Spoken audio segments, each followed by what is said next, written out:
Hello, today we're here to talk about our warehouse product range, in particular the 1156 series, and today we're going to talk about the T20 SP model that I'm stood on today, and my colleague Rob stood on the T20 AP model. Starting with some of the unique benefits of the T20 SP, we've got the wrap-round chassis here which protects the operator within the confines of the truck. The big benefit of this as well is the 45-degree operating position, which means less movement during the work cycle, so it's much more efficient for operators. Rob, why don't you tell us a little bit about the tiller? So with the tiller on both these trucks, we have positioned here a butterfly switch which enables smooth, intuitive operation of the truck.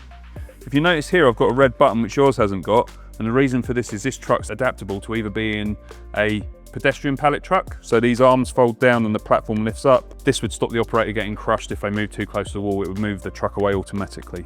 But as I say, you've got that versatility of both platform, folding it up and using it as a pedestrian truck. It's good you mentioned the platform. It leads nicely onto this one. So we've got the fully suspended operator platform, which is protecting the operator from the vibrations during their everyday use.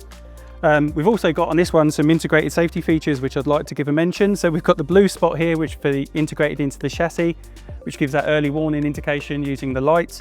We've also got the foot protection switch which keeps the operator's foot inside the cabin, so the truck can either go to a 2-kilometre speed reduction or a stop. What about some of the accessory features that you can see on these trucks? So you can get a bar as an option on this truck, which you can position either a clipboard, data terminal, Shrink wrap, yeah, all sorts of things. You've got your load guards, yeah, so lots of different options. One thing to mention as well, really important, is the forks on this truck are particularly robust. They can take 2,000 kg in force per fork, and the ski slope design of the truck will enable for easy entry into both a bottom boarded pallet. So there we go. So I think if our customers are looking for an efficient pallet powered truck, then the 1156 series is for them.